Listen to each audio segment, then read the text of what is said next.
If you enjoy this content, please take a moment to rate and review it. Your feedback will greatly impact our ability to reach more people. Thank you. All right, back in the studio. How's it going? Yeah, it's good to be back. I'm doing well.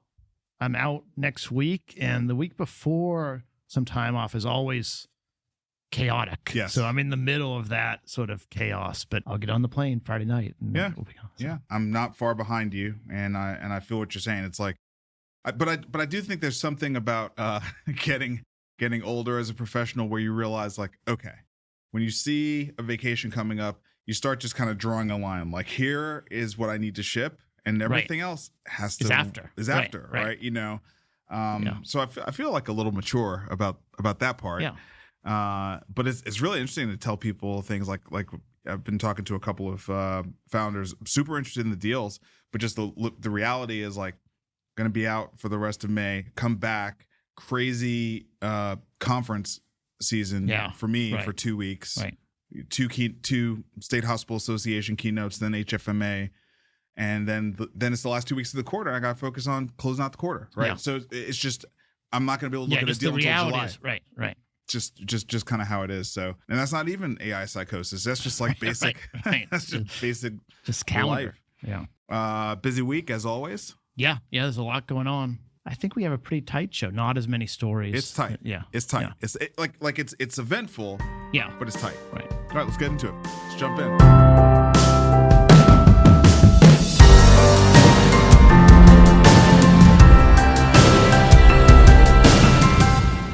Okay, so starting with inflation. Inflation soared to 3.8% in April, driven by gasoline prices. Nothing surprising here. The core, pretty stable. It's just kind of gas prices, right?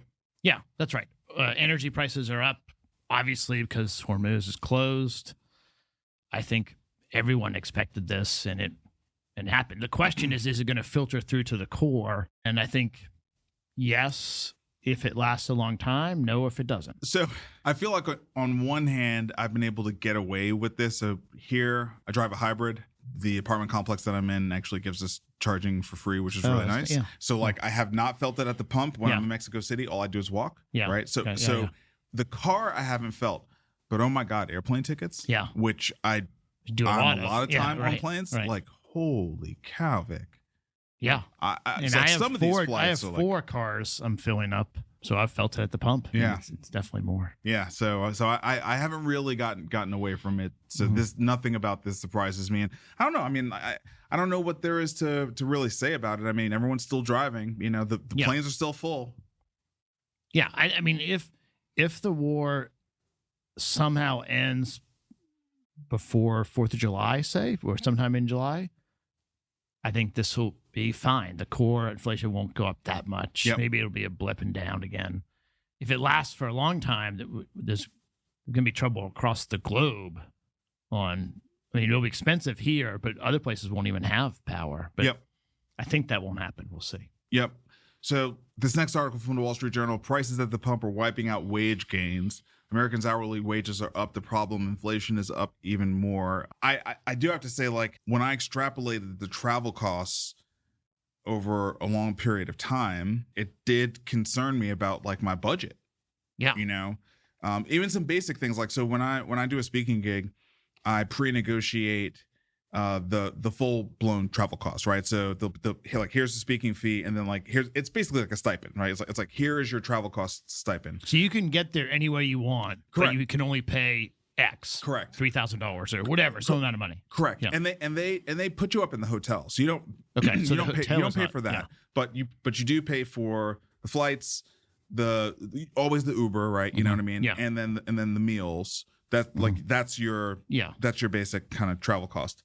And do you always have the same? You try to get the same stipend, or it's negotiated deal by deal? It's generally the same. There's kind of an industry standard for it, right? Okay. Because everyone tries to make it pretty simple. It's a little more than what you would spend, right? That's the whole point. The point is for you to not be like, hey, this didn't even cover to make it easy. Right. But I have now to say, the costs are going up. Correct. Yeah, right. Correct. Yeah, like I'm starting to book some of these, and I'm like, wow, that, you know, if there was a little, you know, a couple $100 left over, not anymore. Yeah. So yeah, I mean, wiping out those gains, that's a real thing. Yeah. That's a real thing. Kevin Warsh is confirmed as Fed chair in a 54 to 45 Senate vote. Not close. No one thought it was going to be close. This was a shoo-in. And now the fun begins, right? Now we see what kind of Fed chair we have for a while. Now we see what kind of Fed chair we have for a while. I mean, he's going to be tested in the first meeting because, as we just talked about, there's going to be high inflation. It'll be unclear how stable that is, or if it's going to be up for a long time, and he's going to have to make a decision. I think AI is definitely deflationary in general.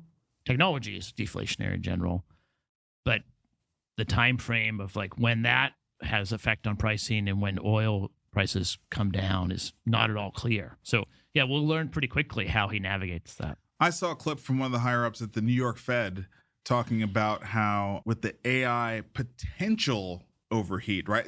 Have you noticed that the conversation around the AI overheat is starting to really get some consensus? Is that something you've noticed as you're listening to? Are you talking about sort of the stock prices or the data center build, or a little bit of all of it? Okay. A little bit of all of it, but just the idea that the valuations are way out in front of the results, right? There's a lot of scrutiny around the results right now. Yeah. And I always have to remind myself because every time I hear it, I think about my own personal experience. I think about things like our budget, right? Yeah. And how I'm there's no way I could have produced the complexity of the budget we worked on this year in the time that I had to do it without AI or some of the investment memos we've worked on recently, right? So I am feeling the productivity. It's not in a way I can report. I'm certainly getting a higher volume of work done because of it than I would otherwise. Having said that, they don't care about me. They care about these really, really big organizations where work gets done by consensus and through value chains inside of organizations. And it's the one thing I do have to say about AI, and I do find this even in our small organization, is in an individual contributor way, you can get massive gains, but coordinated gains are pretty difficult to get. Coordinated gains are pretty difficult to get, where it's 3 people working together in AI in some way that's measurably, better, stronger, faster, cheaper, whatever. It's more complex. It's more complex. There's no question it's more complex. And I think the discussion of will AI take jobs or not take jobs confused the topic for a long time. I think the reality is AI is taking over various tasks that are part of my job, and then other tasks it doesn't really help that much. And so when you bring that to a large organization, I mean, I'm looking at the building where Amazon is right now, but any business that has lots of people, they need to rethink how do their teams work together, what is the right number of tasks for someone to do in a month or a quarter, and all that is going to take a long time to figure out. The other thing, before we started the show, I was telling you, I'm a little tired just because it's it's time right before the vacation. I'm just kind of a little worn out. I am getting AI barrage fatigue, and what I mean by that is even the models are not stable, right? It's okay, everyone was used to Opus 4.6, and then 4.7 comes out, and it does not behave the same. Yeah. I mean, I think I told you I like 4.6 better. It is better, right. but you don't get it by default. Yeah, you have to select it. So you got to select down for it, right? I mean, so you think about it's too fluid to build standards on. It's moving too fast. It's too fluid to build standards on. And big organizations, this pace of change cannot be absorbed, especially healthcare. Healthcare couldn't absorb the pace of innovation when it was at a snail's pace. It's just too fast. It's too fast. So anyway, the point that I was trying to make while we're talking about Kevin Warsh is that higher up at the New York Fed was saying that with all this stuff overheating, it's not clear that it's time to lower rates. It's not abundantly clear. So I agree. I do think he's going to have a first test where things are in such flux. There's not good data. There's a lot of uncertainty. It's on what basis do you make the principled independent call to lower rates? And that's gonna be in question. That's gonna be in question. Yeah, there's no question that will be a hot topic of debate for the next couple of years. I think of it as Main Street and Wall Street. Wall Street, maybe it's overheated, but it's doing well, and you don't need to cut rates to help the stock market. it's doing fine. Mm-hmm. But I think that there is argument to help Main Street, help sort of regular folks that are looking for jobs and paying more as a percent of their salary and much more, at the pump and in food costs and other things. And the cost of capital. Yeah. Because they're using credit. Yeah. Right. Right. So Yes. I think that's a very fair argument. And there's no easy tool to help Main Street and not also prop up equity values on Wall Street. And so that's the challenge. Like, yeah.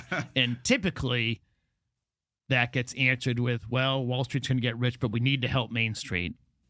But right we'll see. now things are really, really heated up, man. Yeah. I mean, I was listening to an episode of Bankless and here recently. I don't know if you heard it, but they had like a stock market expert who like covers all the like really nerdy analyst metrics and was using sort of Buffett as a core guidepost for, like they haven't had this kind of cash position, they haven't been selling off this much, and they were running through some of the indexes, and maybe I'll like find the episode so we can like link it in the show notes, because I can't remember the details of it, but one of the points were that some of the signals of exuberance are the highest they've been since the dot-com boom, since 2000. Like not since GFC, since 2000. I mean, the memory stocks and even Intel and AMD, like I think the United States is up like 5x since the country made it, I guess, an investment in Intel. Yeah, which is, that was less than a year ago. So yes, it's very frothy. Yeah.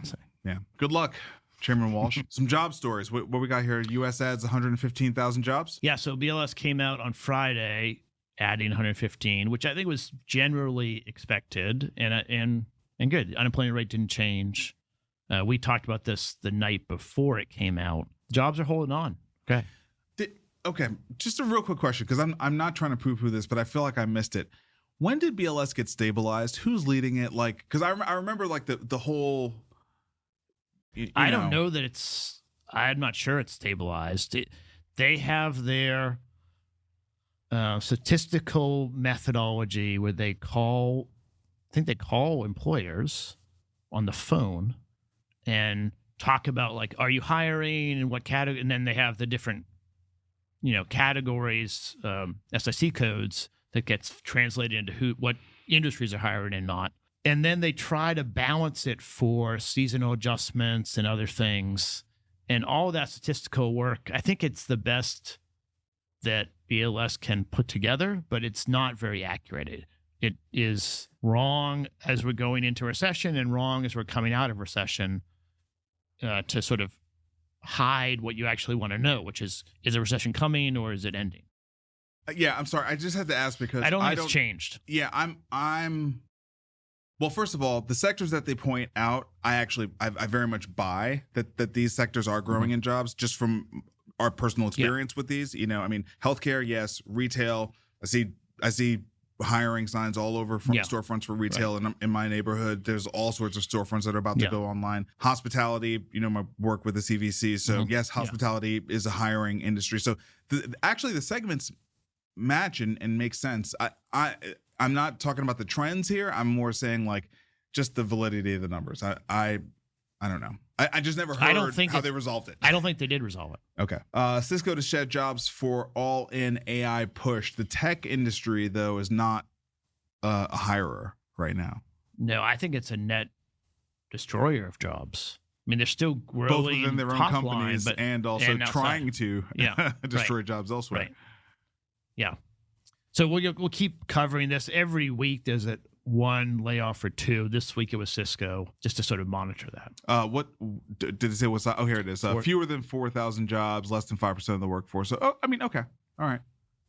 It's cost up to $1 billion in severance, one-time termination benefits, and other costs. All right, add that to the list. Forget tech in Hollywood. California is powered by healthcare jobs. Another Wall Street Journal story. A state known for billionaires and high-tech jobs depends on lower-paying health work to boost its labor market. Since the pandemic, really, the state of California has hired a lot of healthcare workers, and the rest of the categories are all pretty flat. And then this state-by-state breakdown is pretty interesting. Healthcare by itself is lifting every state by at least a full percentage points. But California it's would be negative if it were not for healthcare. That's right. And that's remarkable. Yeah. And we keep saying healthcare is propping the whole job market up. We keep saying that. And I mean, in the largest state economy in the country, if it were not for healthcare, they'd be losing jobs. All right, VC rundown, ready? Yeah. Chromie Health picks up $2 million in pre-seed funding, launches SMS AI-powered nurse staffing agent. Health systems manage their nurse staffing as far as schedules, who can cover if someone calls in sick. It is much more complicated than you would think from the outside. A lot of our listeners will know, but you have to have particular certifications. You have to have the right balance of nurses per patient, but it's not just nurses. There's all kinds of subtle differences in what the nurse brings that you need to have on the floor. And a lot of health systems are using Excel or a whiteboard or pen and paper. And so this company is bringing a text-based solution that's pretty interesting. It's kind of low overhead technology, just getting it to the nurse's phone. It's interesting. I don't know how it will do, but it's a good idea. Yeah, I'm interested in watching it. Salesforce Ventures and Echo Health Ventures back Optura's $17.5 million Series A to track AI performance. Echo Health, that's Rob Coppage, right? Yeah. Healthcare organizations are rapidly adopting AI technologies, but without a clear blueprint for how to measure the business value of these investments. This is not the first one of these kind of businesses I've seen out there. I've seen 2 or 3 of these. So, I mean, it makes sense. Makes sense. Yeah. I mean, we were just talking about it a minute ago. People believe that AI can drive efficiency, but it's very difficult to measure that. And so they're trying to measure it in healthcare. Yeah. I mean, we've seen in the last couple of weeks, I don't even know if it was since the last show, but the OpenAI development company, which was basically just a big consulting firm, right. Made up of a bunch of other consulting firms. It's just kind of an overlay certification program effectively. Because these guys, they realize, so I was telling you earlier that I was using Chrome and Claude and Excel. I had to do something pretty simple, Vic, just delete these rows. And I made a little bullet point list, and it was pretty clear. Yeah. It was pretty clear. Delete these rows. And it was like, okay. And then it asked for the index, and it was like, are these the right rows? I was like, yes, go. And then it did it, and it was like, hey, how come this row is deleted? Hey, why is this row still there? And it was like, oh, I need to do this. Oh, that's not working. And it said, this is a mess. It's basically talking to itself. Yeah. It's like when I get frustrated by myself in my office and I'm just complaining, no one's there. Claude is doing that by itself. Like I don't know. Imagine you're an employee. This is the very first time you use AI to do something simple, like delete some rows in an Excel sheet. And the very first thing it does is go, what did I do? Right. This is a mess. I'm sorry. Can you please undo everything I did and ask me to start again?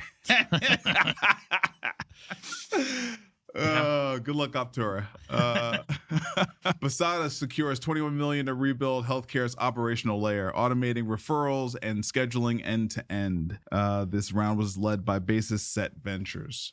Yeah, so the referral patterns, how one physician refers a patient into somewhere else, unless you're in an integrated system, in which case it's sort of all wired up.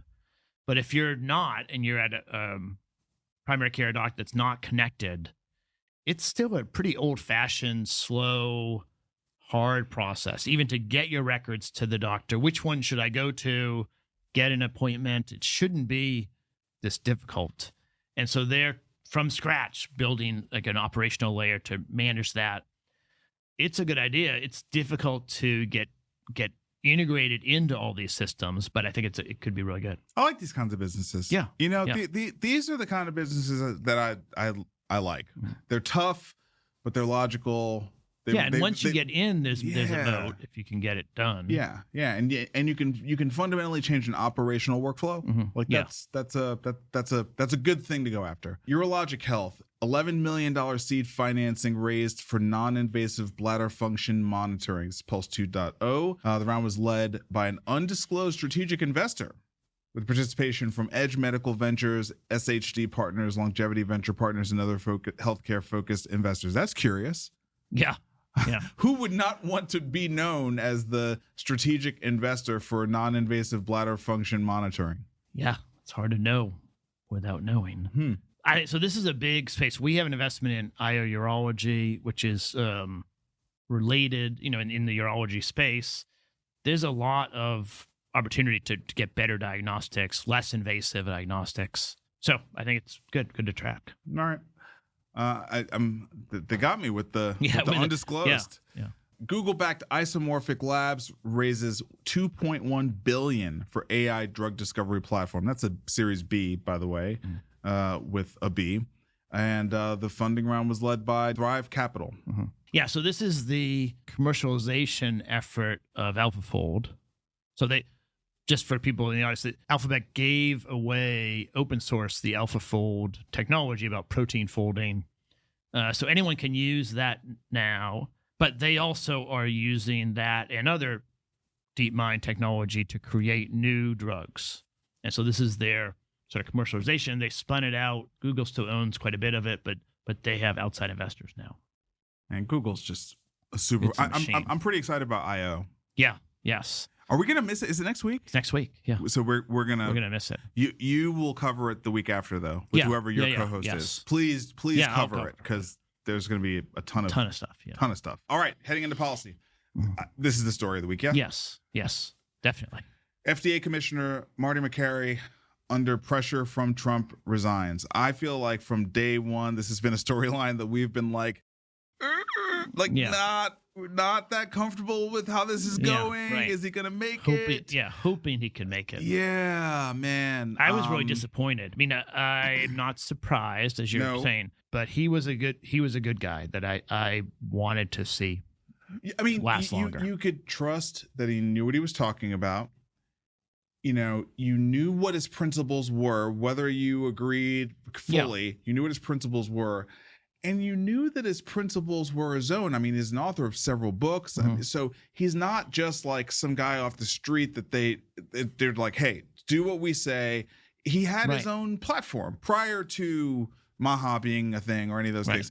And I felt that he had, over time, found his way to be, a team player. A team player. It seems like the pro-life thing, the vape thing, the fruit vape thing, there were just some things that he needed to just go along to get along, and he too principled. Yeah. Too principled. So, I think this is sad. Reading the article, I will say I was glad to see that he wasn't torn down on the way out. Both Trump and RFK Jr. They both were supportive. Said very, very kind things about him. And he kind of did the standard honor of a lifetime, line, which is certainly true. I mean, FDA commissioner is a big deal. Now, okay, we've said we got to say there. I had a half-hour debate with our good friend Emily about this. Her position was that it had to do with all the lawyers, that the FDA is just a bunch of lawyers and, things couldn't get done. And that there was like a rift there.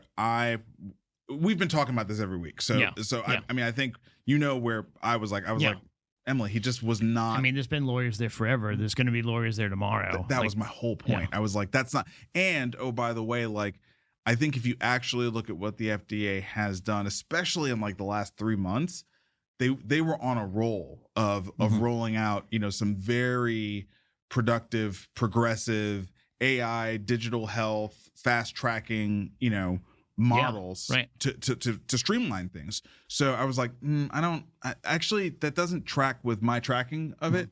I think it was just he didn't go along enough to get along, and that's why he's not there. Because that goes back to Trump 1. That's not something new, But then I sat back and I said, okay, why do I like talking to Emily? So I can just walk away fully disagreeing, or so I can actually think about what it is she's saying and where the value is in what she's saying. And I said, okay, how about this? I think I'm right, but I also think you have merit to what you're saying. Yeah. I may not fully see it because I'm so stuck on what I think, but I think you have merit. So if we were to overlay both of our theories, where would the overlap be in a Venn diagram between our two theories? And what we agreed on, which is probably not the most novel thought in the world, but I think it tracks with how the end of his tenure came up, which is it feels like to some degree like it will still be there, but there is likely to be some level of deconstruction of the FDA on the horizon, meaning the pace of change in the last 3 months might be nothing compared to what we're going to see over the next 12 in terms of the streamlining of approvals and things moving through, right? You can look at like the EPA, you can look at the CDC. It's not like there's not a pattern for this level of like deregulation, removing friction in the system and allowing capitalism to just sort of like flow at a much, much faster pace. And it seems to me that the aspect of what Emily was saying about it just being an overly lawyerly organization, it was in fact like that was in fact the legacy of it, right? The safety part of it was really the power. That structure. was the power. Yeah.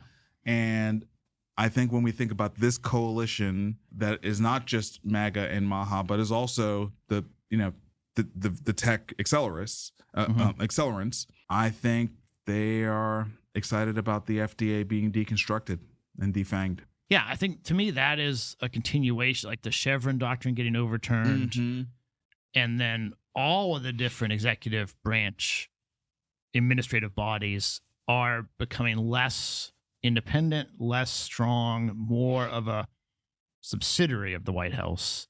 And I think the FDA is going to be part of HHS. It already is part of HHS, but just like it's just now like Kennedy is running the whole thing, and he is largely taking direction from Trump. But you're right. There's the MAGA movement, there's the MAHA movement, and there's the tech accelerant thing. And all three of those need to be fed, need to be given more things. And the FDA sort of being, in quotes, streamlined to get things to market much faster is going to happen. I think that's right. Whether it is safe, whether every product that comes out is safe is no longer the question. And so whether that's good or bad, I think that just is. Yeah, I mean, look, I feel like I wasn't even that aware of the whole Retta thing, and I already have people that are on it, and Chamath is like, give me my peptides, and I think that's just kind of where we're about to be. It's going to be like do what you want. Yeah. I mean, we have people that think they already. I mean, I talked to a guy last week. He's like 32 years old, so I felt like this when I was 32, not so much when I'm 55, but. He thinks he's going to live forever. Like he has already been sort of doing all of the peptides, all of the functional medicine, all the screens. And whether he's right or not, he's doing all of these things to sort of line himself up for that. And that'll work well in some cases. And then sometimes people will take something that has side effects that we didn't know because we didn't study it long enough. I mean, I think the stuff we're doing now with the peptides, we haven't studied long enough. We haven't studied it long enough. Yeah. And so here we go. There's going to be repercussions. They might be fine. It might be manageable. But yes. Right. Yeah.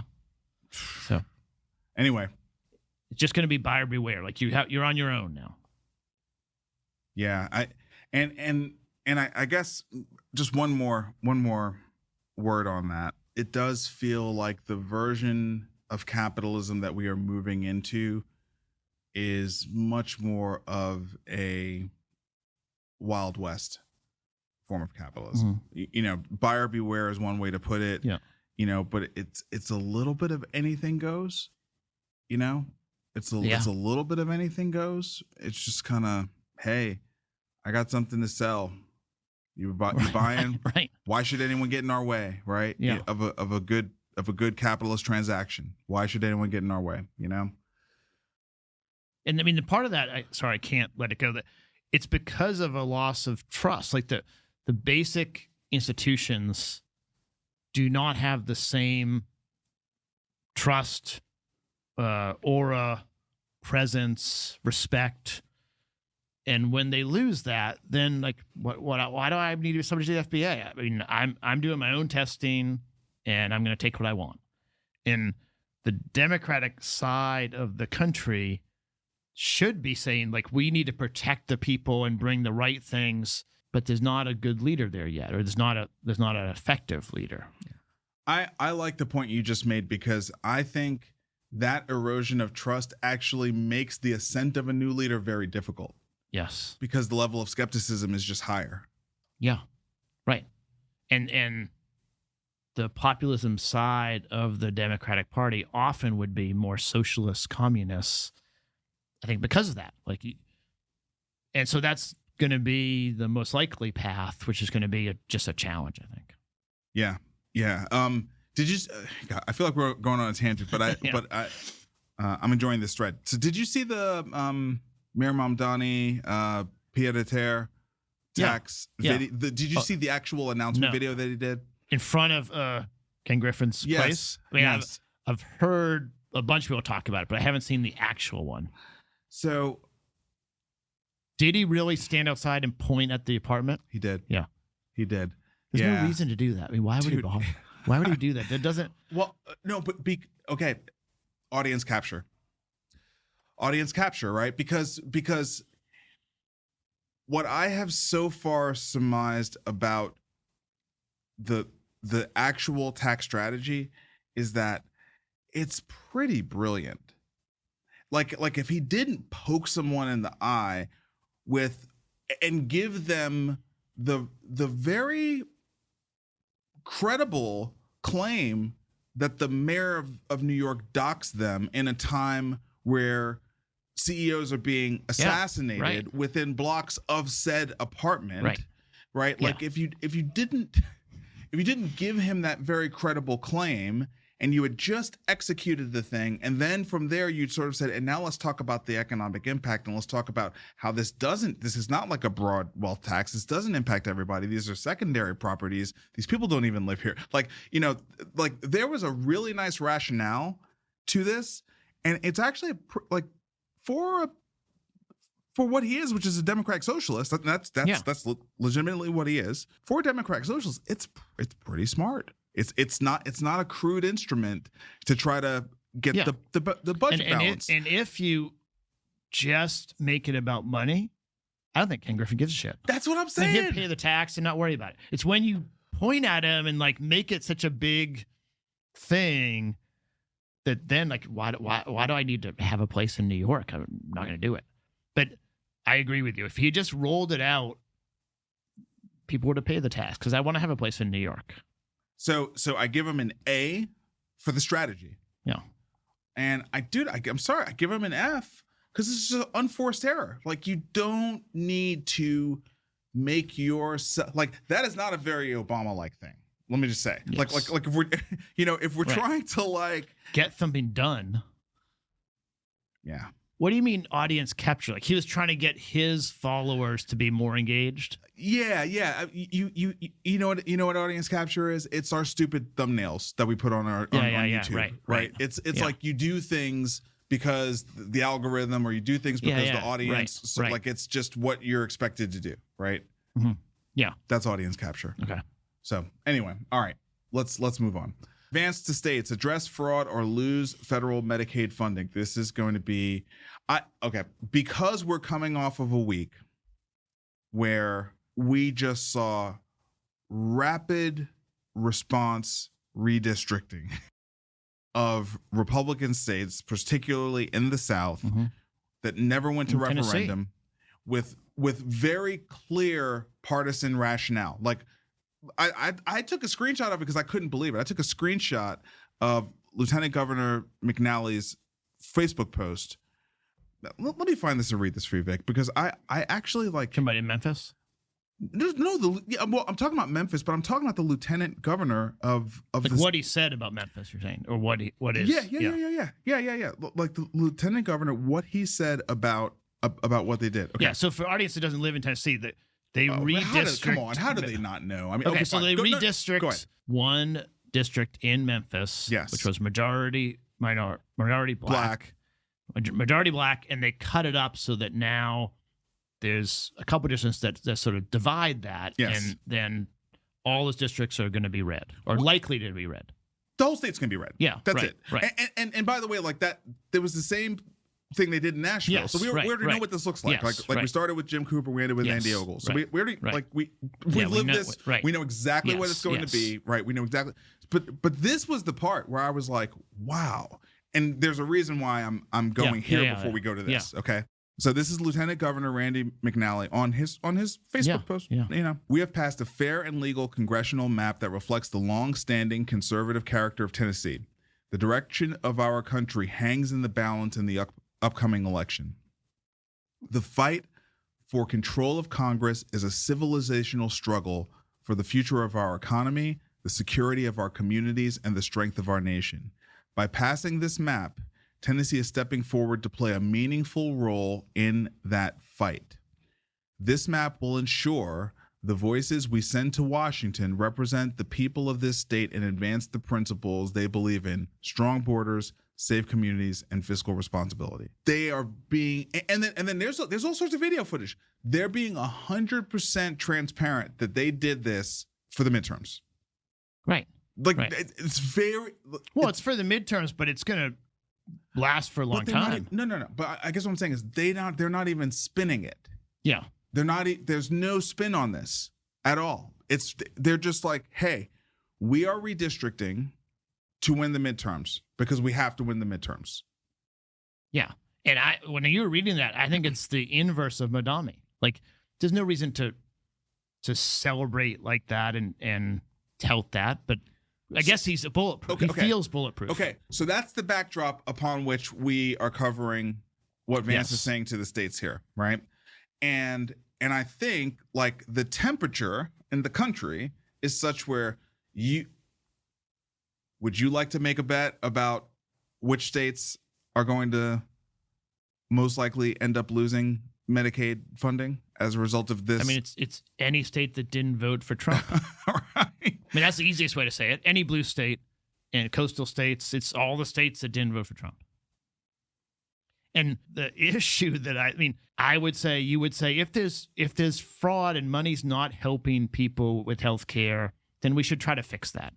That's pretty obvious. The problem becomes how do you define not so much the fraud part, but the waste and abuse part, because it's in the eye of whoever's measuring it, and what time frame are you measuring it? What's the impact you're trying to get? What's the point of this program?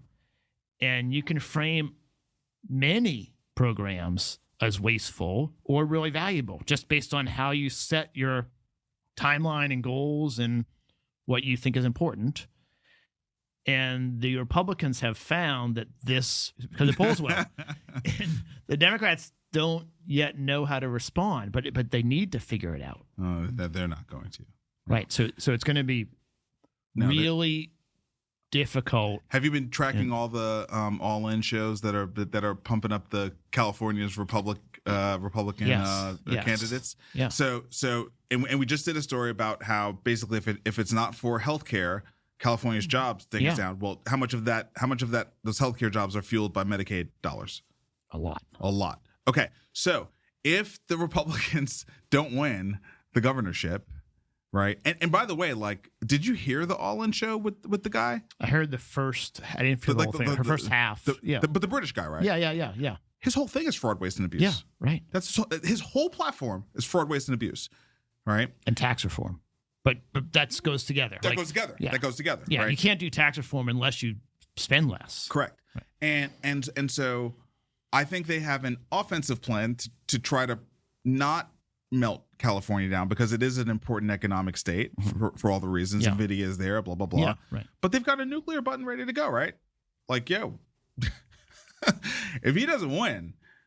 Yeah. And I think they're going to begin pressing the button already. I mean, before the midterms.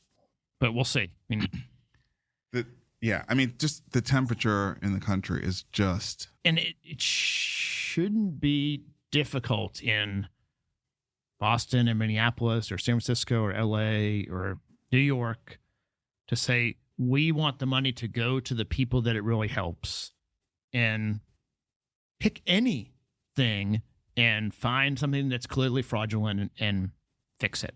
Because then you get credibility, and now we save the money that's going to actually the poor people that need health care. So I don't know. I mean, there's a bunch of waiver programs that I think are really valuable. And there's no new waiver programs getting put out, and that's what's going to be. I fear that's what's going to be attacked as wasteful. When if you can't get in the car, you can't find food to buy, you can't get prescription drugs, you can't get to the doctor. These things are important to people's health, and no one's telling that story that has any. And maybe let's just say, I think you and I both agree there is a lot of fraud, waste, and abuse happening in the country, right? I mean, there just is. The number of spam calls I get on my personal phone every day, right. Okay? Like, there are scams happening everywhere in this country. Of course. Yes. And we should do things to crack down on that. Yes. Right? I do not want my federal taxpaying dollars to be scammed out of the government. I do not want no question about that. And I think if you look at Tennessee or Texas or Florida, there's plenty of fraud, waste, and abuse there too. Somewhere. But for some reason, the Democratic Party hasn't been able to figure out how to say these things are fraudulent. We're going to stop. Be aggressive. Yeah. We're going to stop. Yeah. And well, look. I mean, okay. So let's turn back to the Democratic Party. I mean, I do think Democratic Party is captured by its own coalition, right? There's unions. There's nonprofits. There's they've got their own coalition that's captured them. I mean, there's a reason why the Democratic Party is flailing around so bad right now. It's because it needs a reinvigorated coalition. Like that's one thing you can say for the Republican Party is this is not the party of George W. Bush. Yes, right. I mean, the Tea Party was a bunch of populist upheaval. And then I think Trump sort of grew out of that, but he's his own force of nature. Absolutely. Yes, the Democrats have to go through that process, and it's not a short process, and they haven't really started. No, I'm still seeing Chuck Schumer on TV. I'm like, this cannot be what you're putting up here. This guy looks like milquetoast, dude. He's like nothing. He's like a plastic. I don't. Yeah. Maybe he was super sharp 20 years ago, but he's not now. No. Where is the new and by the way, quite frankly, the same goes for Bernie. I mean, I understand what Bernie represents and how it is not the same, but he's 170 years old. Right. Dude. Yes. And the people that could step up are making unforced errors. Madame was the poster child. AOC is another poster child. She's just hard. I mean, she doesn't run in a direction that middle America really will understand, I don't think. Trump is a lot of things that are bad, but he understands what someone in middle America is going to react to. It feels to me like Mom Donnie has a real shot, and that's why I'm so critical of the Ken Griffin thing, because it's dude. Yeah, he's smart. He's got good people around him. How about you don't do stupid unforced errors like that? Yes, right.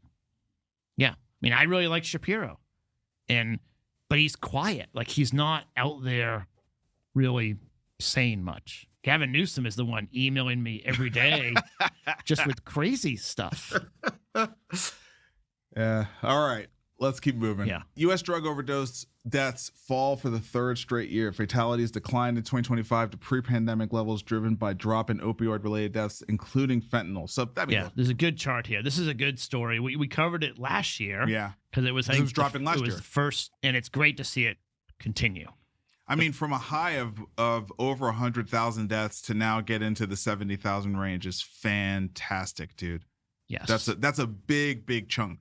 Yeah, down. And every one of those is a person that now has, because usually they die fairly young. This is a great story. It needs to keep going down, but the trend is really good. And it's largely the synthetic opioids.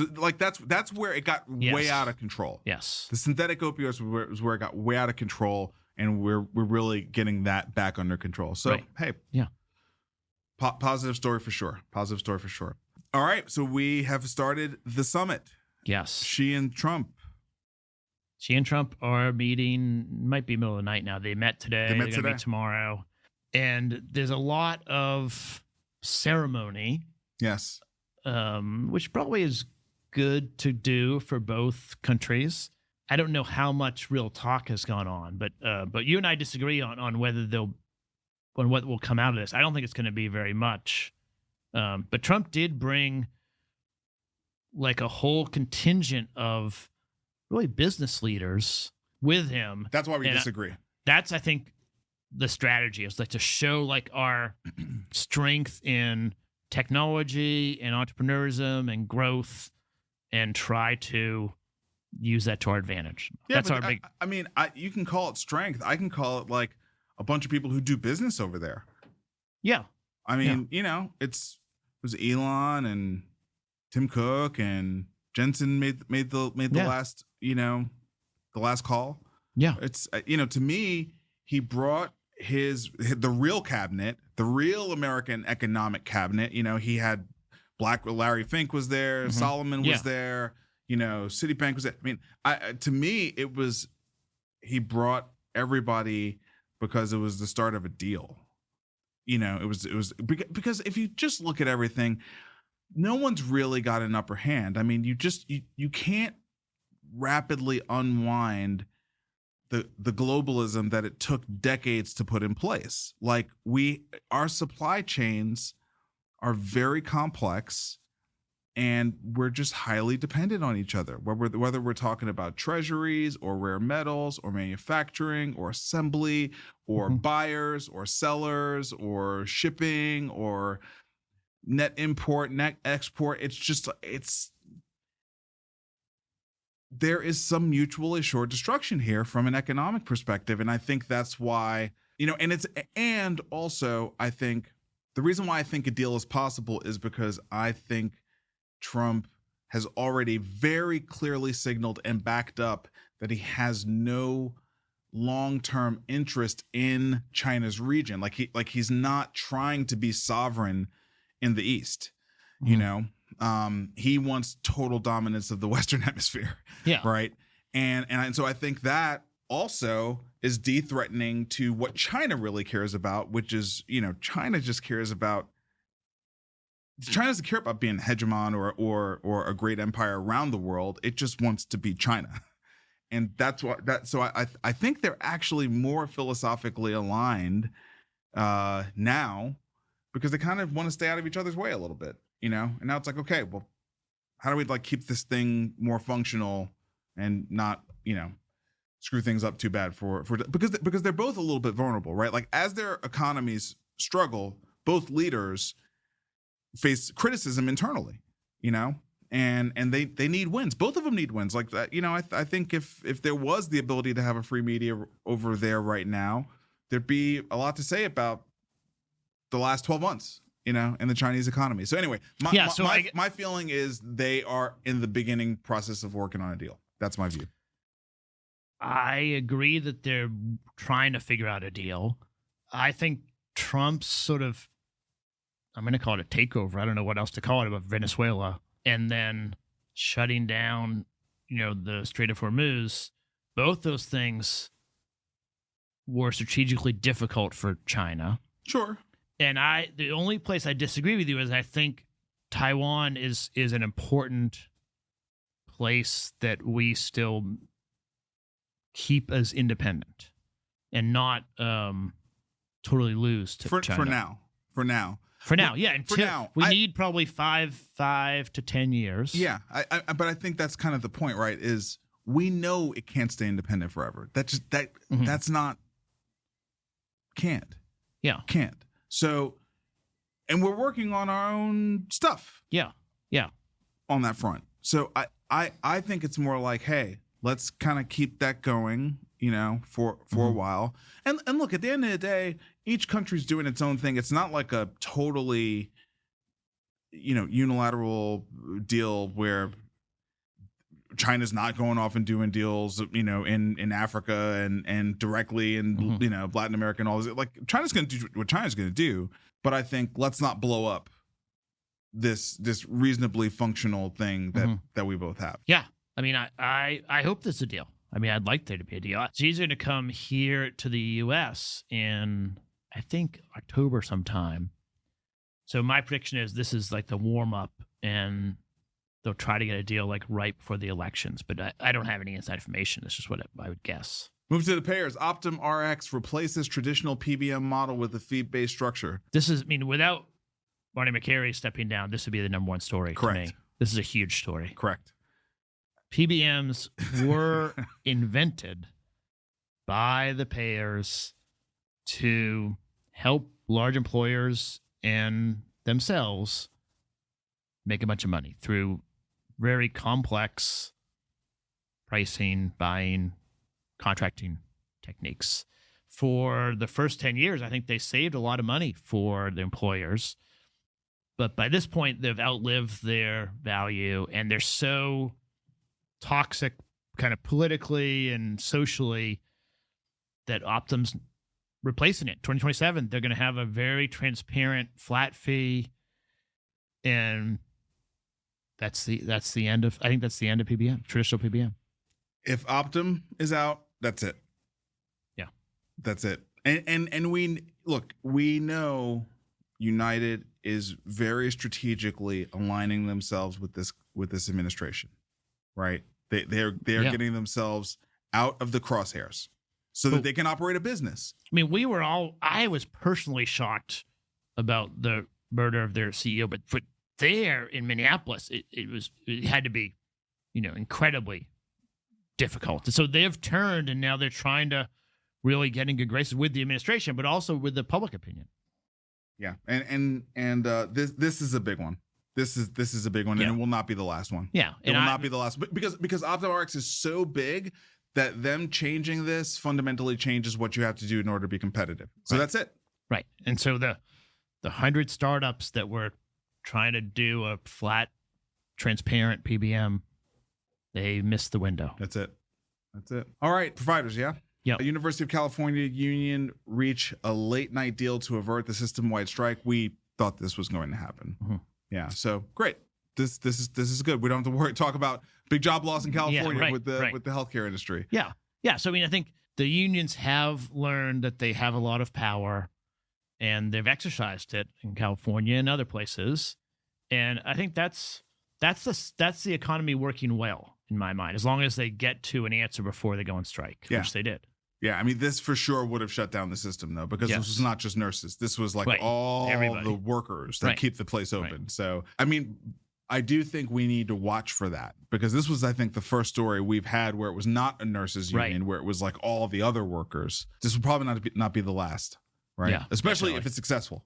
Yeah. Right, especially if it's successful as a negotiating tactic. Okay, going into pharma, Hims and Hers post a $92 million loss in Q1 as it shifts to branded GLP-1 medications. I hadn't really thought about this, but of course their customer acquisition cost was not going to adjust overnight to the change that, it's like, yes, you have Wegovy and Ozempic, these great, name brands from Novo, but your CAC probably doesn't change, and I don't think your audience wants to pay that much more. So you go from, generating 45 million to the bottom line to losing 90. Yeah. Yeah. And so, I mean, I think they executed a strategy to use the compounding pharmacy to get a big advantage. And that worked for maybe a year, maybe 9 months to a year. They made money. They gathered a bunch of new users, significant number of new users. And then the music stopped, and they can't keep doing that. And so they now have signed up with the branded drugs. Those cost more, obviously. It's yet to be known whether they can sort of monetize that big bump in subscriber growth over the next couple of years. But their business is a lot less profitable when they have to buy name brand drugs, obviously. I think they'll figure this out. I think overall it's been a good 2 years for Hims and Hers. I think they'll figure this out. They're a very valuable customer acquisition branding channel to Novo. This kind of loss will probably give them some negotiating leverage, because I don't think Novo wants to lose Hims and Hers, right? Yeah. And obviously you can't lose $100 million a quarter. Right. Like that's not going to work. So I think this will all work itself out in a couple of quarters, but that's, this was the cost of getting off compounding. Yeah, that's right. Omada Health posts a 42% revenue jump in Q1 and joins Eli Lilly's employer weight loss program. $78 million of revenue in the first quarter, and their losses went down from 9 million in the first quarter of last year to 3 million. So they're getting close. This, adjusted EBITDA of 1 million, adjusted EBITDA of 4 million. That adjusted EBITDA number is just like made up number. I mean, how do you have like $3 million net loss, but $1 million of positive EBITDA? It's just like, Anyway, bottom line is these tech-enabled services are really, really expensive and really, really hard. It takes a lot of scale to actually turn a profit. I mean, can you imagine, like, as long as they've been in business, 78 million in revenue, and you're still turning a loss? Like, as long as they've been in business, Vic? Yeah, it's well, they've broadened. I mean, they were really successful in diabetes care, and now they do all kinds of things. And some of those service lines are a lot harder than diabetes care. I think Omada Health is going to be a long-term winner, but they have some ways to go, even though they've been going. I mean, we knew them when they're private. They've been going for a long time. Yeah, not quite the blowaway story that Hinge Health is. Yes, that's right. Thanks for putting this one in the lineup. I sent this over to you. So this is on LinkedIn. Taneja, how do you say his last name? I should figure that out. I mean, he's an important dude. CEO of General Catalyst. I'll get that right next time. I thought it was Tanya, but I don't know. I could be wrong. Yeah. Okay. So here's a post on LinkedIn, and it's the CEO of General Catalyst and RFK Jr. sitting down talking about Hatco, which is the health assurance transformation company, and Summa Health.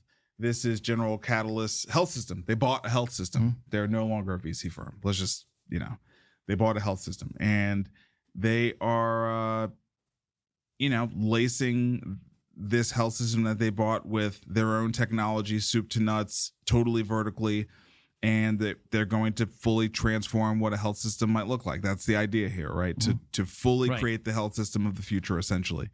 Mark Harrison from Intermountain is leading the charge here, and I think it's a big deal to have RFK Jr. out there, because this kind of shows you that this is what this administration is about, right? They want transformation. They want lower cost of care. They want better outcomes. They want technology to be fully, leveraged, and they want to keep you healthy, not fix you when you get sick. Yeah. So this is a big deal. I continue to believe that the whole Hatco Summa Health thing is really about Epic at the end of the day. That this is about the stranglehold that Epic has on health systems, and the complaint that we hear from so many that are not the health systems, right? The health systems will never complain about Epic, right? But everyone else is like, you can't do anything. Right, there's no ability to do anything, and I suspect that Summa Health will not be running on Epic. Yeah, I don't think there's any question about that. Yeah, I mean, I think Epic is a huge part of it. I think there's lots of places in a health system that General Catalyst and Hatco want to change and re-engineer, redesign. And I'm excited to keep watching it. And you're right, they are doing this almost in collaboration with the administration, because they're at those levels. One to watch. All right, Health and Us, your story here. Yeah, so hearing loss is something I have gotten interested in the last couple of years. It has a stigma against wearing a hearing aid that people don't want to do. So they don't go get checked, but it really is isolating. If you're at a dinner or you can't hear the other person, it leads to loneliness, it leads to depression, and people don't get checked. But this story in the Wall Street Journal took it another step, which I had not really considered, which is that when you start to lose your hearing, the cognitive load, like your brain trying to figure out what's going on around you, goes up dramatically. And they found that people with hearing loss walk a lot more slowly because they are not. It's like when you're maybe concentrating on something, you're not able to do a bunch of other things. You can't walk as fast and keep your balance and navigate the world if you have hearing loss. And of course, walking is critical. But if that's the case, the cognitive load is draining everything about your life. And so it was just a good story to bring up to remind our audience and remind myself that hearing loss is a, it's a natural part of aging. And once you start wearing glasses or start seeing signs of age, you need to go get your hearing tested. Yeah, for sure. For sure. I mean, as soon as you said the cognitive load part, I was like, of course.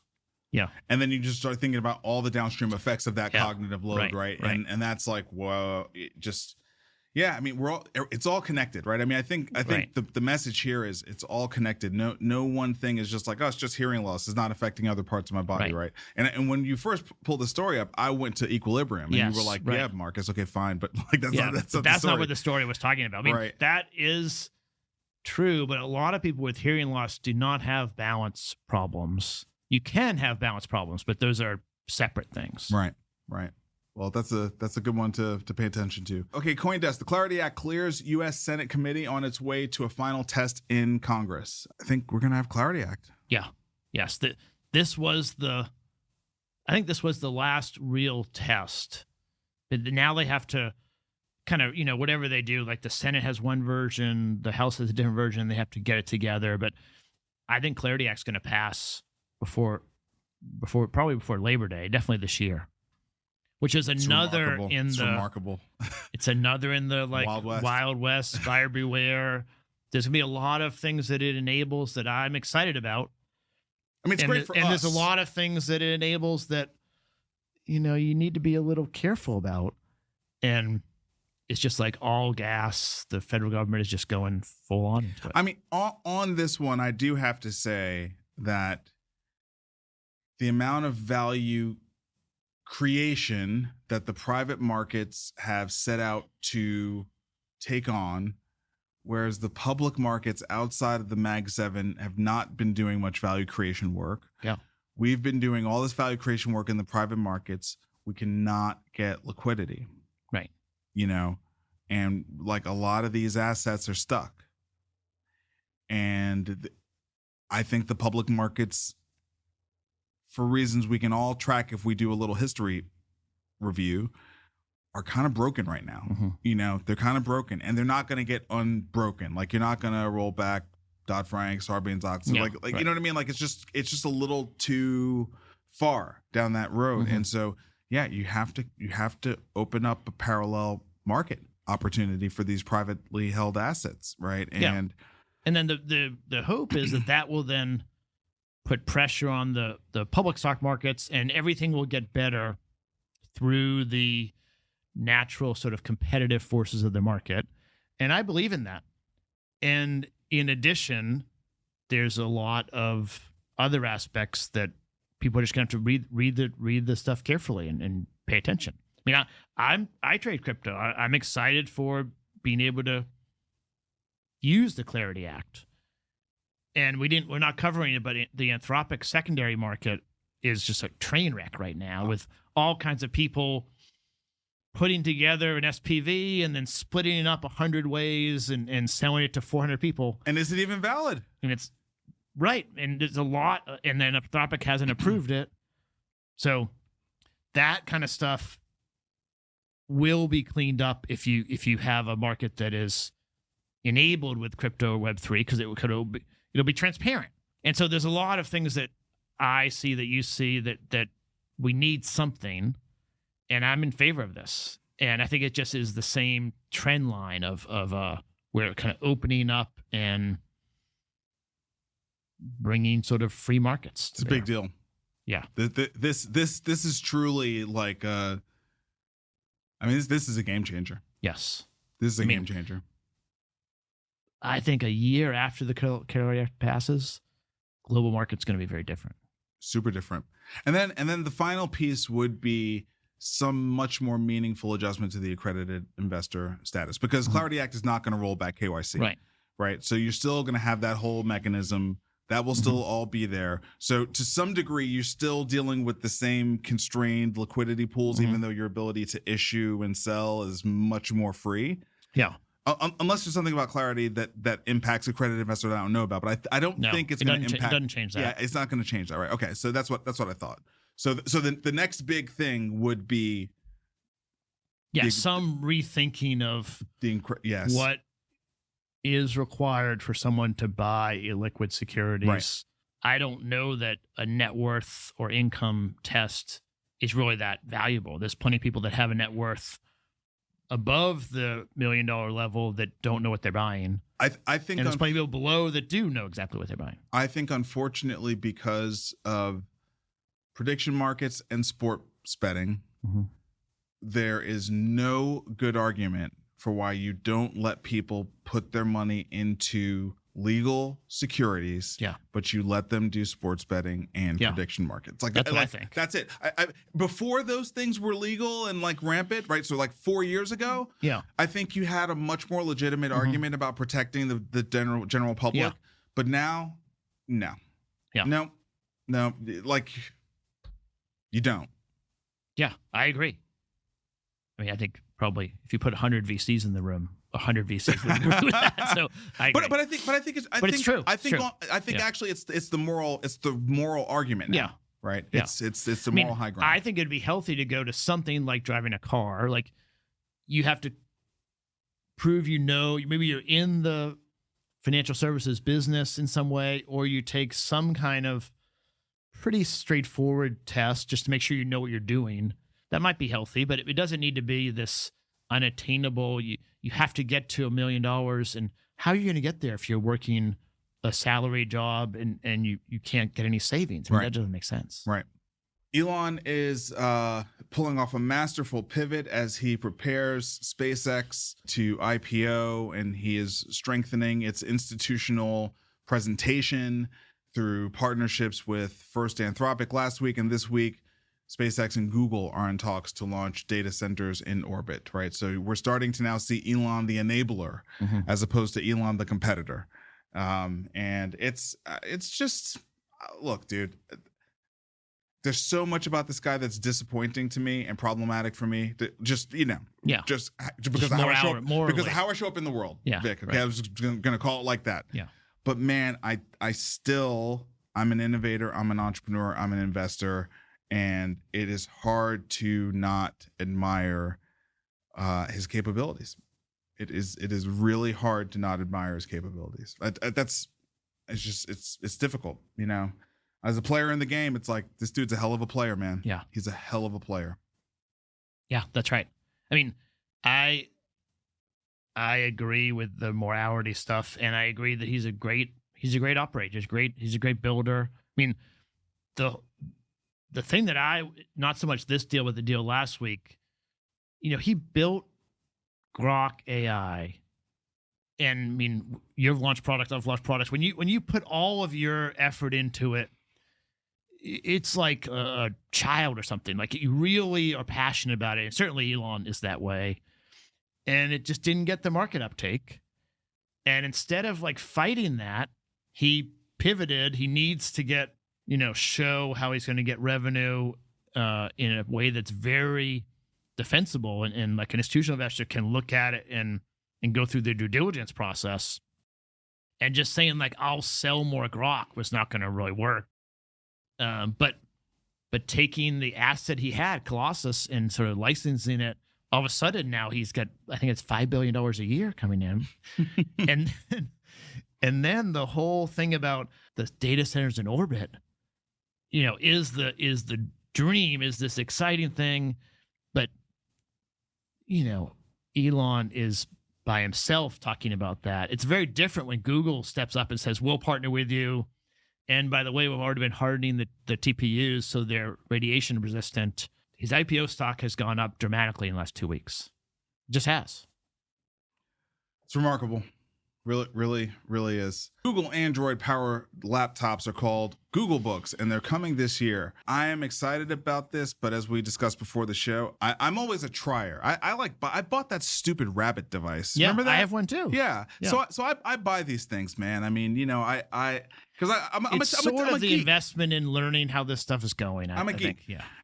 And the thing is, I have had multiple Chromebooks, multiple. And I even bought like the one that kind of looks like this one. It was like the heavy duty one. It was heavy. I think it was like the Chromebook Pixel, where I was like, oh, this one's going to be. And the thing about Google is they are just not as committed to the hardware game as Apple is. They're just not as fully committed. And so they come out with these ideas, and I'm hoping that under Sundar, this is a new era. Like I feel like I have to give him the benefit of the doubt and say that was actually in a previous iteration of Google. So I'm going to buy one.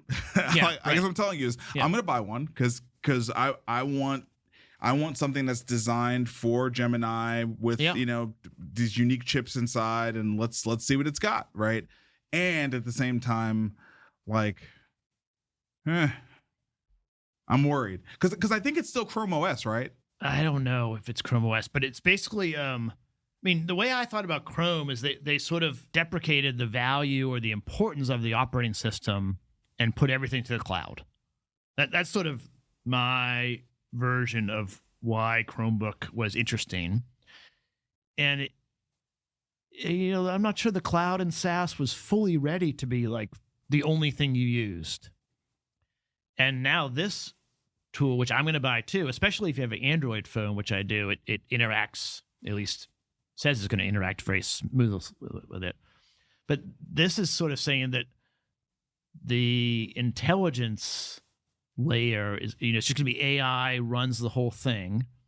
It's rumored that OpenAI is coming out with a phone as well. Yeah. And they're talking about it in a very similar way. Like it's a phone and it's sort of a AI enabled. And Google was talking about this in their demo, if you want an app, you sort of just get Google Intelligence to Gemini to make it for you. That's intellectually interesting.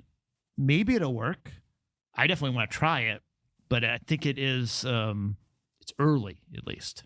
Yeah, I as I told you, I'm getting fatigued with everything bespoke and new. Yeah. You know what I mean? Right. Yeah. So yeah, that's my thing.